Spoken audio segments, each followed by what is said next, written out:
the main stories, of course, is Taika Waititi, who said not too long ago, and I do believe we have something like this in the private chat as well. I'll send it here again, in case. Oh no, you're the one that put it from Inside the Magic. We can go with that story, because the story is that Chapek may be doing something, or someone in Lucasfilm is, because now Lucasfilm seemingly delays all Star Wars movies until 2025.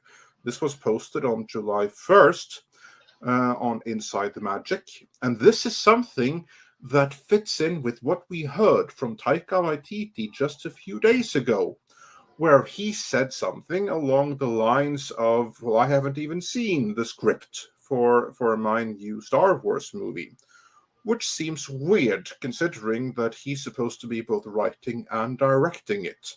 So if he doesn't really know what's up Actually, with I don't it think at he was this writing time, it. I think he was just directing it. But I think the bigger question is, why hasn't he seen a script when the movie's supposed to be out in just over a year? Exactly, and also considering that he has a movie coming out this week, like one of Disney's biggest movies of the year, you'd think he'd be kind of a little bit more up to date with what was happening with Star Wars, which presumably would be his next best project, or next big project. But still, the answer is, I don't know. What does this tell you, old gentleman? Cultured, I know we only have you for a limited time. I'm not surprised, and I think you're accurately saying that. Yeah, he was supposed to be partially writing and directing it, so I think that's accurate. But I'm not surprised. I mean, they have nothing in the hopper, nothing's in the works as far as films go. Now you're going to have stuff out there from obviously Disney Plus, but and this does line up with everything that you guys have been reporting. I don't know when we'll see another Star Wars film. I'm pretty sure that you guys are accurately reporting everything. So it lines up with what I'd heard, and nothing's in production. So I mean, I don't know what to say to this other than I'm just not surprised. And not only that, I mean, Taika is taking on the wrath of fans on the regular. And you're right with him being, releasing this film, now this Marvel film. Apparently, he forgot that Natalie Portman was in the prequels. So how much that was hilarious, because basically there was a conversation was reported to the public that went down between Natalie Portman and Taika Waititi. Taika told this story himself. I can't believe he would tell such a tall story. What would be the point of sharing this? Probably trying to do a dig that the prequels weren't good enough to remember 20 years later. I think so too. That's what I was going to get to. Is everybody kind of overlooks his sense of humor? Well, except that sometimes it's overblown and overdone. So. Anyway, regardless, I'm not. Yeah, surprised. He told Rolling Stone this. Yeah, he needs to actually. So I have a feeling that it was kind of. I wouldn't be surprised if he's not making half of it up. He needs to sit down. That's all I have to say about that. He needs to sit down. Yeah. But basically, what happened, for those that don't know the story, is that there was a conversation between him and Natalie Portman, because Natalie Portman is obviously in Thor Love and Thunder, and this would have gone down during the making of that movie, during which Taika Waititi then asked Portman, "Hey Natalie, how would you like to be in a Star Wars movie? Wouldn't that be awesome?" Because they offered me to make the next Star Wars movie. To which he replied, "But I already was in not just one, but 2 Star Wars movies. Didn't you see them?" 3, actually. They were 3. Yeah, even better. They were the prequel trilogy. And he was like, yeah. Oh, no, that slipped my mind. So that apparently didn't matter. Yeah, and this is what I was saying, too. I think Script's more right. I think he was trying to tell a funny story, and it probably just... Yeah, problem is that sometimes the humor can be a little bit self-defeating. No, I think Script's more right. He's taking a jab at the prequels is what he's doing. Yeah, essentially like saying, hey, Mel Gibson, have you ever been in a Mad Max movie? How would you like to be in my new Mad Max movie? That'd be neat. Yeah, exactly. Yeah. Not a great joke, but I mean, again, no, but I get it. It fits his. Yeah. Especially after hearing your review, Andre. But no, this does not surprise me as far as the delay in anything new in Star Wars. Let's read here what they had to say.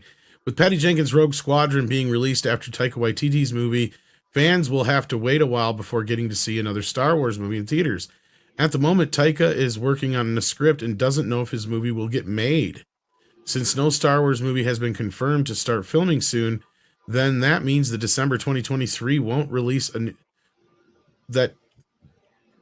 that's the way it's written, won't release a new Star Wars movie. While fans might just assume that Disney will place their next Star Wars movie in December 2024, fans have to remember that Avatar 3 is already slated to release at that point. But just keep in mind, Cameron did say that he might not even direct Avatar 3 and 4 yet. No, 4 and 5. Was it 4 and 5? Okay, yeah, that's right. He's already filming 3. That's right. Originally, Disney had planned to release Avatar or Star Wars every year for the next few years. This plan was smart, but now that Star Wars movies are taking longer to make, fans might have to wait until 2025 to get back to theaters to see the next Star Wars project. Well, I don't think that there's so much they're taking longer to make. I just think they're not going with the ideas they're getting presented. It's a 3-year process once they've locked their script. Yeah. I mean, well, even then they've kind of brought it down to like 2 years, it seems like. But yeah, yeah, but that's because they didn't lock their script. Those are garbage stories. Star Wars movies could release in May, but Marvel tends to do a lot of movies. They're kind of just speculating here now. This is like a lot of, we know the real reason. Let's be real. Well, this is a lot of fluff for, inside the magic's doing here about this, but. Lucasfilm is in no rush to release another Star Wars movie after the sequel trilogy hurt Star Wars. Sure, the movie made lots of money, but Lucasfilm doesn't want to be seen as greedy and create more movies just to make more money. Okay. They need that attitude, actually. Yeah. That's why Kennedy believes directors and writers should spend several years working.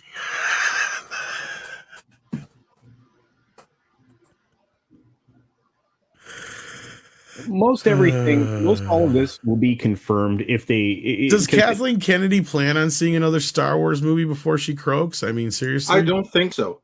You know what I think? I think this is coming from higher above. I think that, remember how it was under Iger. Kennedy, she could announce whatever she wanted on streaming, but Iger had the final call on theatrical releases. Now, think back to like this Disney Investor Day. Just 6 months ago, actually it was more than 6 months ago, it was like in November last year, where they announced all of these lofty Star Wars movies. They had like the Kevin Feige produced project, it was the Taika Waititi movie, it was Rogue Squadron, and I don't recall what else. They were clearly planning on releasing some theatrical features. This was proudly announced by Kathleen Kennedy herself. But since then, Iger is completely out. Chapek has taken complete control, and he's done that relatively recently.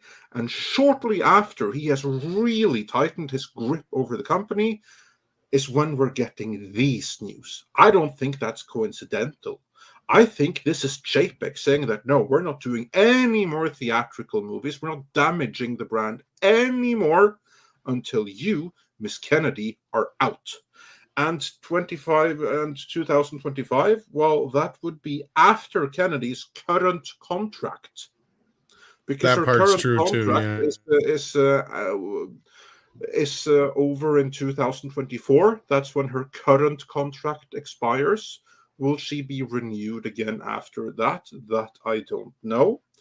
But if this report is to be believed, this tells me that someone above Kennedy is killing all Star Wars theatrical projects until she is gone. And if that's not the explicit purpose, that is still the functional outcome. And script, you have already said, I remember you said this, but because I thought that was extremely salient, that if you're Chapek in Disney right now, what you want to do is try to focus on Marvel, Whereas Star Wars, that's something, the damage is already done. You just want to prevent the damage from getting any worse.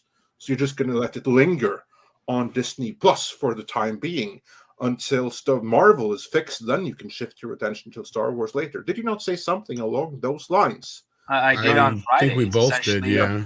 It's essentially a triage tactic. It's like, okay, Star Wars is not going anywhere.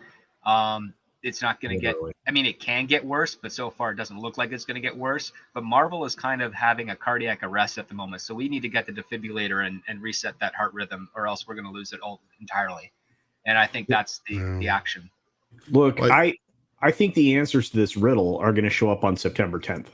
Because that's when you're going to see anything theatrical from Lucasfilm to Marvel, etc. That's the panel day, or the in Hall in Hall H, at the Expo event. That will be when we'll know what's on the horizon, if anything, because they're going to have to announce something. My thoughts are that Lucasfilm will lean into obviously the indie stuff and all the Disney Plus garbage, right? Then they'll probably focus on obviously the theatrical releases coming up in the new phase of the Marvel Cinematic Universe. But we will know more from the horse's mouth on September 10th. So, sorry. Yeah. Absolutely. But and what this also means, because you mentioned there's nothing that's going to damage Star Wars further. I can tell you what would damage Star Wars further now that I've seen Thor Love and Thunder, and I had some fun with it. But what would damage Star Wars further is a Star Wars movie directed by Taika Waititi. That would damage the brand. I don't dispute that. The other part too is that, technically speaking, Lucasfilm has 2 completed Star Wars scripts just collecting dust. The first one is the Knights of the Old Republic script by Letitia Kiligotis, if I'm pronouncing that name right, which I'm not. And then the other one is the Rogue Squadron. Now, I've only heard positive things about the Knights of the Old Republic script, but I don't know why they wouldn't want to move on that if there's positive things being said about it. But I do understand the concept of, at least from Disney's perspective prior to Chapek taking over, Taika Waititi was a hot new director who reinvigorated the Thor franchise with Ragnarok. So they were probably looking at him to do the same thing with Star Wars after the divisive sequel trilogy. But the thing is I don't know if he's got the right maturity for something like a Star Wars thing. I mean, unless he's doing something like Ewoks, because that would be right up his alley. But yeah, anything else for a bit more of a balanced Star Wars story, I'd be doubtful he could achieve. Yeah, I agree with that. He might work for an Ewoks movie, but anything Skywalker, no way.